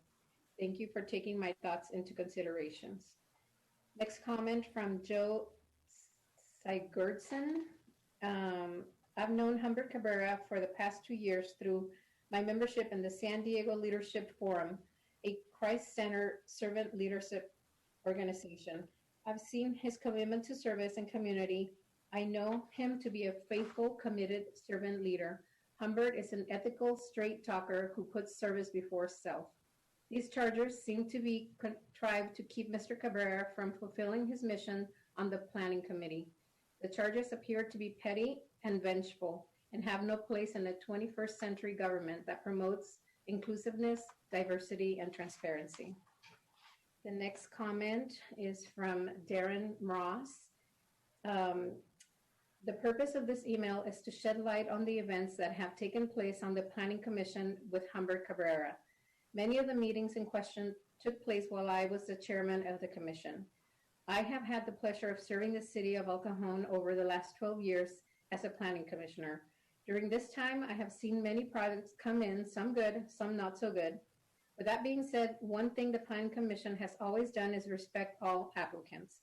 I wish I could say the same for Humbert. He has been very condescending and hostile towards our applicants. In the 12 years serving, I have never had an experience that forced me to apologize to an applicant. However, since Mr. Cabrera has been on the commission, I've had to do that twice due to his hostility towards our applicants. I do not believe at this time that Humbert understands his role, and not sure if he realizes he represents the citizens of El Cajon. I have attached a clip from an incident that shows his hostility towards Mr. Robert Garmo, so you can better get an idea of what the commission has been dealing with. End of comment. Next comment from Mike Akrawi. Hello, my name is Mike Akrawi. I'm a local business owner of El Cajon. Mr. Cabrera has been a great resource to the Planning Commission due to his many years in business and his understanding of the city of El Cajon and its community. I feel that Mr. Cabrera has helped many Middle Eastern and Chaldean families during his many years in service. I am one of these many community members that Mr. Cabrera has helped. I am very thankful to have had his knowledge and expertise. I would like to add that I feel Mr. Cabrera's position on the Planning Commission is very beneficial to the city of El Cajon and its community members. He has served as a useful tool to our community, and we are very thankful to have him. End of comment. The next comment is from Ms. Dolores Chavez, and she submitted 2 comments. I write to you to address item number 26 on the agenda. It is my understanding that Mr. Cabrera's opinions and philosophies do not regularly align with those of the Planning Commission. Dissent on these types of items usually result in lengthy discussions, long drawn-out meetings, and extensions on agenda items which may prolong a project. I chair the Valley Center Community Planning Group, and I am acutely familiar with the inconvenience and at times disruption that this creates in conducting meetings and furthering progress in our communities. However, I also understand the importance of hearing all sides of an issue, and even more importantly, to have all communities represented. Mr. Cabrera not only provides a professional expertise to the Planning Commission as a building designer, but as a Hispanic, he also diversifies your commission and represents over 30% of the community makeup of El Cajon. I have reviewed several recorded Planning Commission's taped meetings, and concede that the points I have observed Mr. Cabrera represent are legitimate. Especially when citing the El Cajon Community Plan, Mr. Cabrera records shows that he has voted in favor of 98% of the items. That is rather good reflection of a team player. Perhaps it is the manner in which Mr. Cabrera presents his position or opinions that aggravate other members of the commission more than the points he brings up. As planning board members, we are required to make decisions on facts, not on personalities or emotion. Our responsibility is to the communities we represent. If we stack our boards and commissions with individuals who only think like us, we provide a great disservice to our community. People who disagree with the status quo or challenge the norm are regularly told that they are difficult or not a team player. When the culture of the group is that where people are afraid to provoke conflict, you fail to get the best result. It is our obligation to create and encourage a culture of honors, differences, and opinions, and varying points of view. These are really only the three positions that an individual can adopt after strong debate. You either agree and commit, disagree and commit, or disagree and quit. There must be an understanding amongst a team that if you don't win, you must respect the final decision and support it. It appears that Mr. Cabrera's actions fall into two of these three. He agrees and commits, or disagrees and commits. He does not disagree and quit. He does in fact support the final decisions. For these reasons, I respectfully request that you examine your reasons for removing Mr. Cabrera from the El Cajon Planning Commission and continue to allow free and open debate on your agenda items. Next comment is from the Latino American Political Association, and they write, we write to you to address item number 26. If your planning commission makes decisions that affect the well-being of the entire community, it is important that its membership reflects the community. Over 30% of El Cajon's population is Latino, and yet the Latino demographic is not present on the council nor the planning commission. Save Mr. Cabrera. Mr. Cabrera needed diversity to your commission by providing both professional expertise and firsthand knowledge of the largest minority group in the community. Mr. Cabrera also provides insight as a Latino small business owner, a member of one of the fastest growing business groups in America, according to a Stanford study. We cannot express enough how important it is to have representation from all communities on your planning commission. And the optics of dismissing the sole member of diversity within the leadership of El Cajon is alarming. Modern society and the role of government within which is rapidly shifting, often requiring coalitions of groups to achieve success on a given task, something that is much easier to achieve when citizens see their government is made of them too. It further alarms us that the call to remove Mr. Cabrera is in reaction to two dissenting votes regarding two recent planning commission decisions. As an organization, we strongly believe in and actively encourage a culture that honors differences of opinions and varying points of view. We believe this ultimately leads us all to the best outcome for the largest number of people. A vote to remove Mr. Cabrera sends a clear message to the Hispanic community of El Cajon. For these reasons, we respectfully request you re-examine your reasons for removing Mr. Cabrera from the Planning Commission and continue to allow free and open debate. Next comment is from Michael Carriola. I don't understand why you want to remove Mr. Cabrera from the Planning Commission. In a previous Planning Commission meeting in 2020, it was a pleasure to finally meet someone on your team that is familiar with the regulations. He understands the language and appreciates the work we architects do in meeting the El Cajon Municipal Code. It would be a shame to lose a well-informed person from your team. I hope you will reconsider keeping him as an active member of the commission. Next comment from Stephanie Harper. She writes, she's submitting some facts that she thought would help with your decision today. One, Mr. Cabrera's business has benefited from his position on the commission, which seems like a conflict of interest or something questionable. Mr. Cabrera either has lied to the tax assessor or to the city of El Cajon in order to get owner's discount for living in the home. Mr. Cabrera stated that he lived in an address on Falcon for the allotted time needed to receive the discount. She Let me see. I am glad to see this item on the agenda. I believe that El Cajon should set an example for the rest of the cities dealing with the same thing. I understand bringing something like this forward is never an easy task to do because you do not want to believe that someone you put your trust in would act in such ways. But a big thank you is in order to Bill and Gary, but not only from me, but from the people who have been forced to work with Mr. Cabrera and can't say anything. El Cajon is not the city to think you are better than anyone else. Mr. Cabrera does not share the same values that we have as a city, and we would be better off without him sitting in that seat. Thank you. We have about 5-6 more comments. The next one is from Tim McDougall. I do not understand why you're considering removing Humbert, who is a good volunteer to the community. End of comment. From Dwayne Bartow. As most of you know, I'm Dwayne Bartow, a longtime resident of El Cajon, and I currently serve as your voice on the Gillespie Development Council. Most of you I consider to be my friends.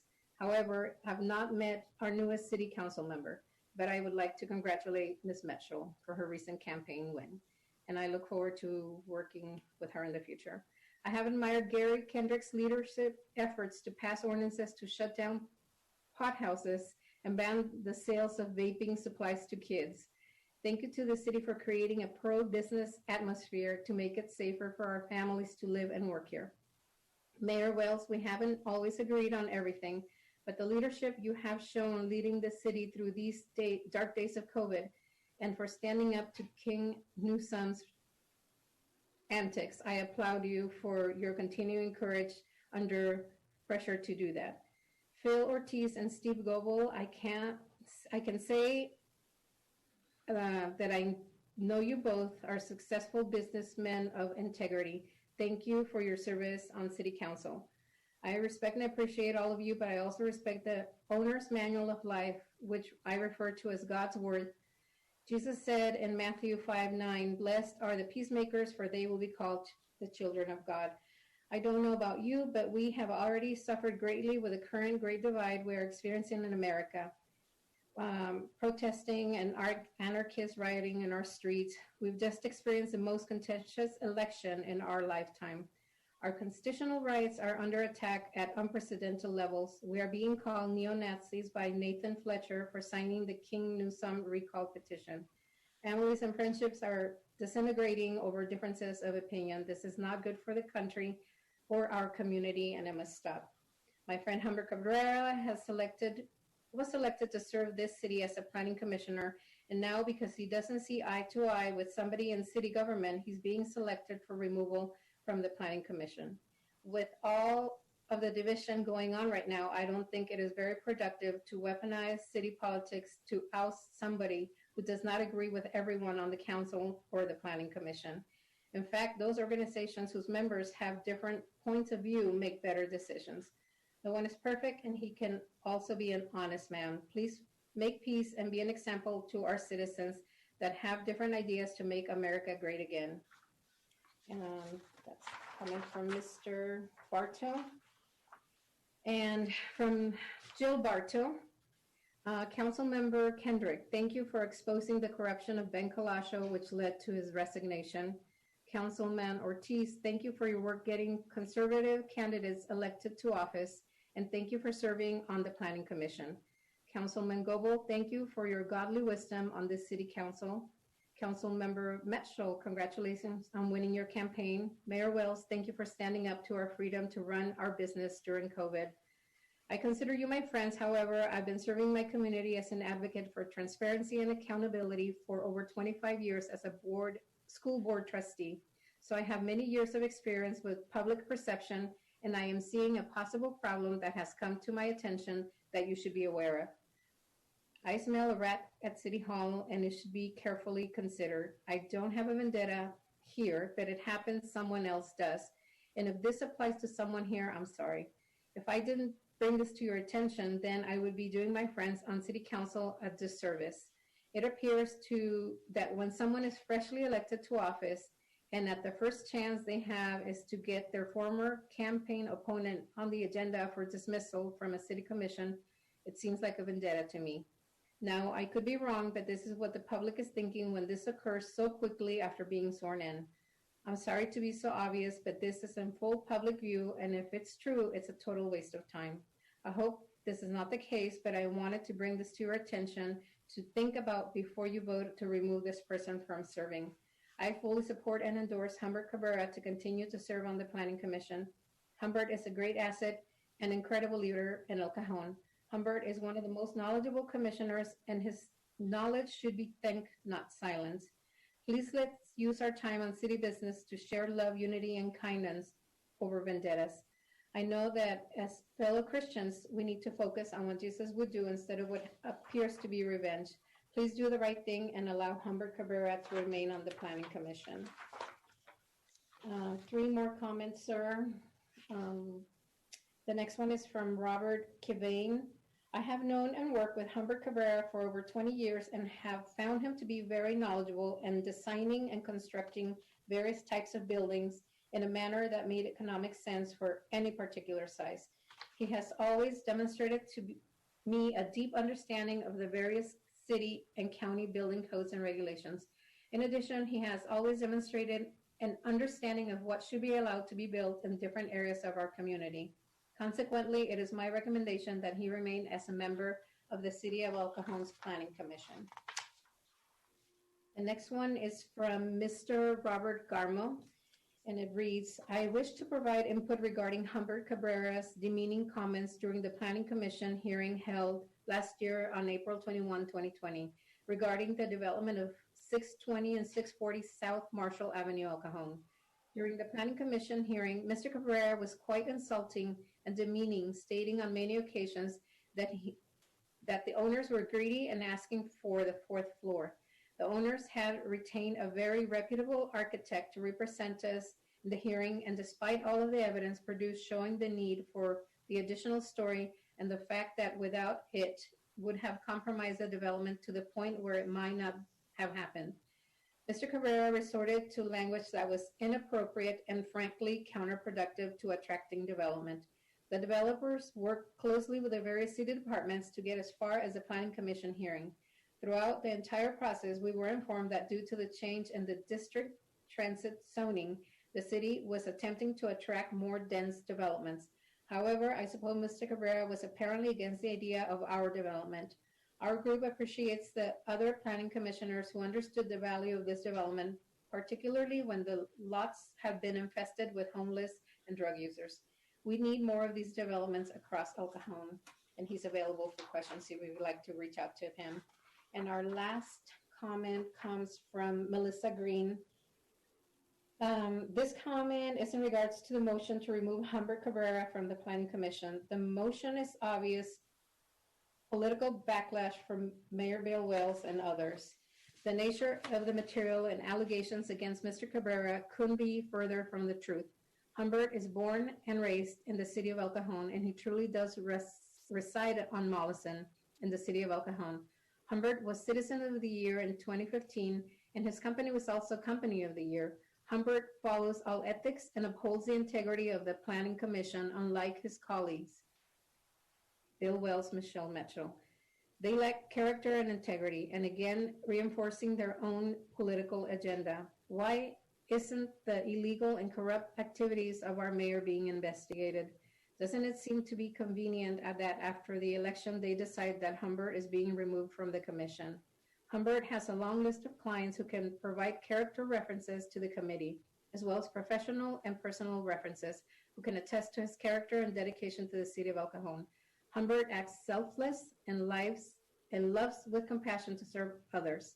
He is dedicated to the homeless community in El Cajon and has made countless contributions. This is an outrage and shame on the board for allowing this to go this far. There should be recourse to the level of corruption and political motivated agenda of others. And she made herself available for any further questions. And that's the end of the comments, sir. Thanks, Angela.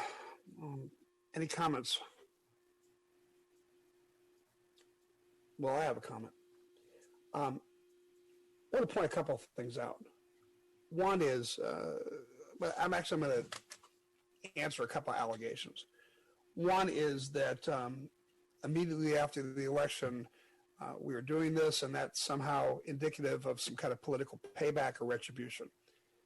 Well, I want to point out that we had these concerns. I specifically had these concerns before the election, but I felt that it was unfair to go through the process of unseating somebody while they're in the middle of their election. I wanted the people to be able to decide, and so I stayed out of it and let the election process happen the way it was going to happen. Number two, I want to point out that even though people have called me racist and made other allegations about my motivations for this, I want to point out that I was the one who lobbied to get Humbert on the Planning Commission. I was the one who nominated him, and I encouraged others to vote with me so that we could put him on. And it just didn't work out. And number three is we've talked about a couple of the problems, but one of the problems we didn't talk about was my most concerned problem, and that was a conflict of interest. When you are on a planning commission, it is not right if your business or you personally gain financially from your position on the planning commission. And I was concerned that that was happening. And Graham, can you weigh in on this at all? I know I had you do a little research on this. Well, I mean, we don't, as staff, we don't know how much, whether or not his position as a planning commissioner has aided his business. But we do know this. We do know that the year prior to being appointed to the planning commission, that he represented 4 clients before the city. So there was 4 different clients had hired him, and he represented them before the city, mostly at the counter and on the 3rd floor with the community development department. So 4. The 1 year post his appointment, he represented 11, or is continuing to represent 11 clients. So that did raise a concern to staff that there was such a change in activity from one individual, and it seemed the appointment of him to the planning commission was a bit of a tipping point for that. So if you take that in combination with the concerns over rudeness towards applicants, and then the concerns that he perhaps had falsified where he lived, I feel comfortable this is the right decision, and open it up to any concerns or questions. And then after that, I'd like to make a motion. Anybody? Well, Gary, go ahead. Yeah, he said he was willing to not represent clients before the city of El Cajon, and he almost tripled the amount of clients that he had. And we trusted that he would abide by his word, and that didn't happen. And all of us, including the planning commissioners and Mr. Cabrera, take an online class every couple of years about conflict of interest. And to me, representing all these people at the counter at the city of El Cajon is, at the least, gives a perception of conflict of interest, and quite possibly is a conflict of interest. So that's my big problem. So here's a question that I have. He promised he wouldn't take more clients or increase clients, but it was a promise. Because he does this for a living, is it unethical to take more clients in breaking promise? Because it would only be illegal if he were to vote on a project from one of his clients that financially benefited him. So really it comes down to he promised not to take more work, and this is what he does for a living. So I guess the question is it unethical that he broke a promise? It's a good point. Do you have any concerns about the other 2 problem areas? Well, it was perhaps the most impactful comment for me was Mr. Garmo, who was a principal informant or a person who provided firsthand knowledge when he said, he told me I was greedy for wanting a fourth floor. I don't think Mr. Cabrera's comments are always professional, but and we certainly don't tell Mr. Cabrera how to vote, but do we have to, where's the line between what is speech that we don't like versus speech that we feel is removal from office? Where's that line? It's a judgment call. And so that's one of my concerns on the language. As far as the conflict of interest, that's a question I still have. You broke a promise, but it's like a car dealer saying, hey, I promise not to sell any more cars to people in El Cajon. And then somebody comes to you and says, I want to buy a car from you. Well, that's what I do. And you probably are coming to buy a car from me because you know I'm on the council and you want me to, you know, it's a similar situation.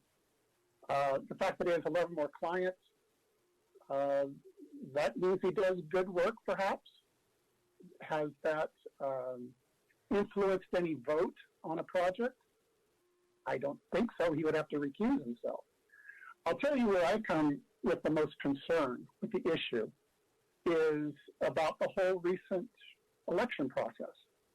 And just to clarify, Mr. Mitchell, did Mr. Cabrera say he could not attend today or he just decided not to? He said it would be logistically difficult for him to do so. Yeah, I guess I have. I table the motion is what I'm going for. I really have a hard time making this kind of a decision. If you had a hard time being here, I don't know that it's really fair to make this kind of an action without him being here, in removal. But I'll tell you my concerns about the election.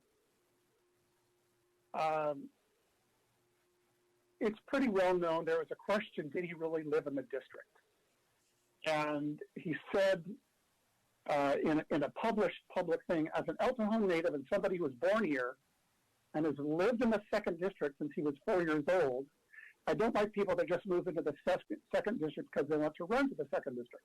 That's his quote from an online forum. On the other hand, he says, well, I just lived in the Falcon Lane for a short period of time. So those two contradict each other. And I think it also bothers me, what bothers me the most is the Form 700. And here's why.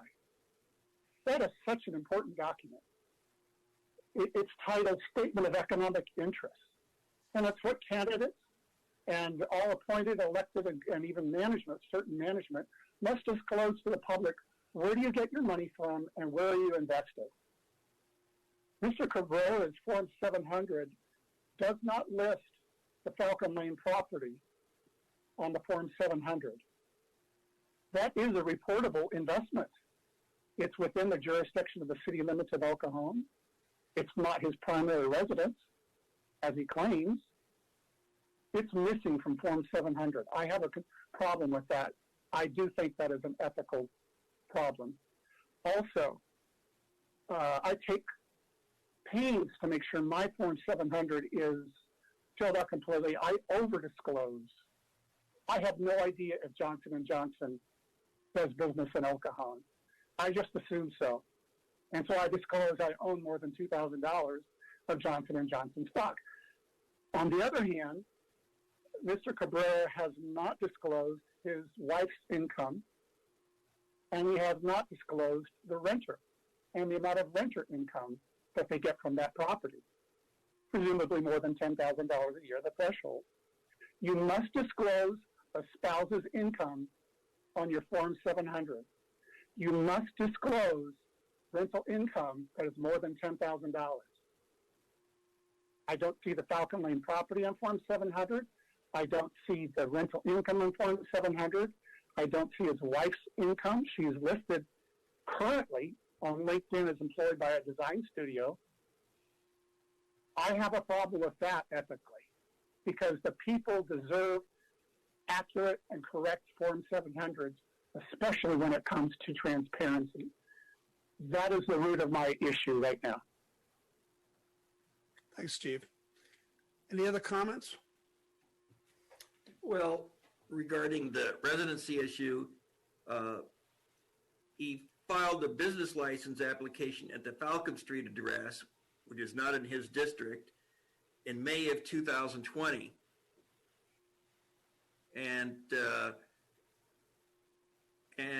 that doesn't jive with him living his whole life at the Mollison Street address, at least since he was 4, as he said in the forum. And then the homeowner's exemption was taken for the Falcon Street address, which you had to sign under penalty of perjury that it's true that you live there.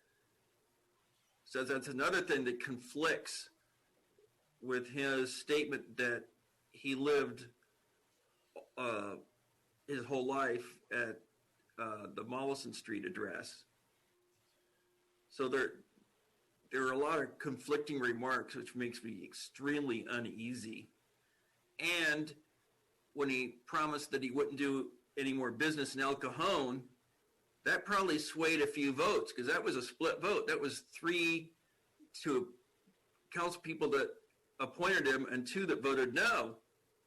So that broken promise probably did have some effect on the vote when he was initially appointed.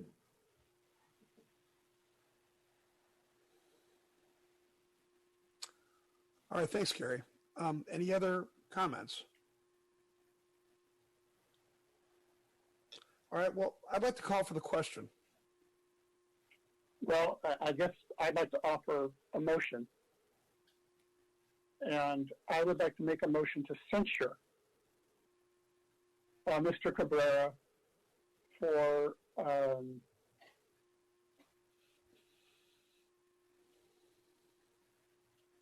speech which we feel is not, no, I'm going to change that. I'm going to strike that. I'm going to vote for a motion of censure regarding the incorrect reporting on Form 700 and ask that he file an amended, corrected version.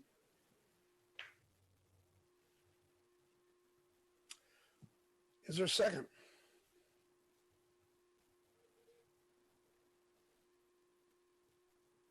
Okay. For lack of a second, I'd like to make a motion for the removal of Mr. Humbert Cabrera from the El Cajon Planning Commission. Second. Mayor Wells, your vote. Yes. Mayor Pro Tem Kendrick. Yes. Council Member Goebel. No. Council Member Metschel. Yes. Council Member Ortiz.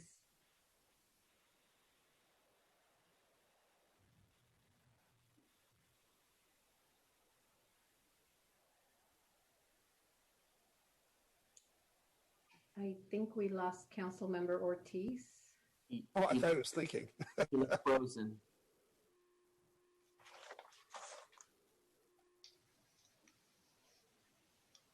Since we've got enough to pass, does it matter, or what's the?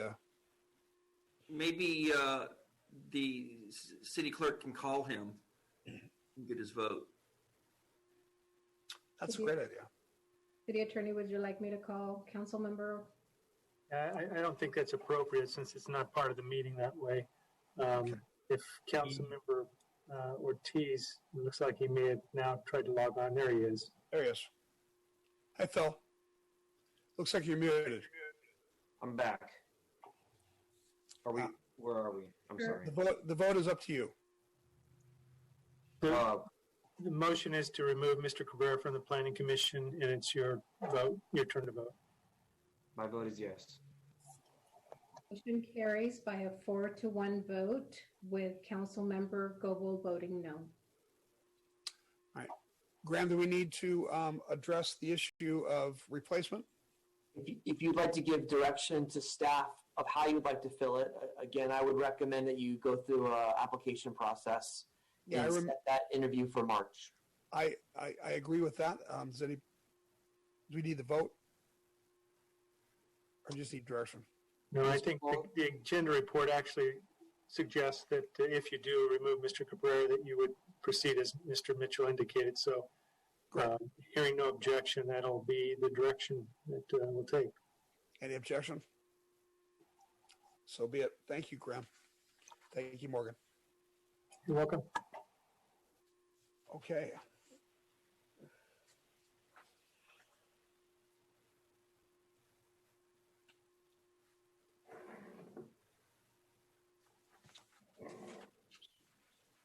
I don't want to miss another one, so I'm going to do it right here. Well, it's your last one, so go to the end. Item 27 is the second reading and adoption of an ordinance amending sections of Title 12.09. I'll ask the city clerk to read the title, but first, Angela, are there any spirit cards for this item? We did not receive any comments for this, and recite the title.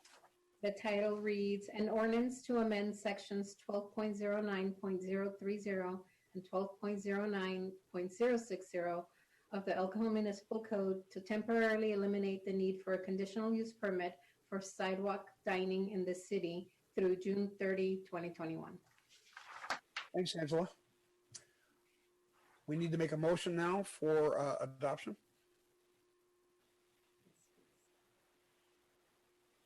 I'll make the motion. Second. Mayor Welser vote. Yes. Mayor Pro Tem Kendrick. Yes. Councilmember Goebel. Yes. Councilmember Mitchell. Yes. And Councilmember Ortiz. Yes. Motion carries by unanimous vote. All right, there are no closed session items on today's agenda, and this brings us to adjournment. The adjourned regular joint meeting of the El Cajon City Council and El Cajon Housing Authority held this 26th day of January 2021 is adjourned until Tuesday, February 9th, 2021 at 3 o'clock p.m. Thank you all very much and have a safe 2 weeks till we see each other again.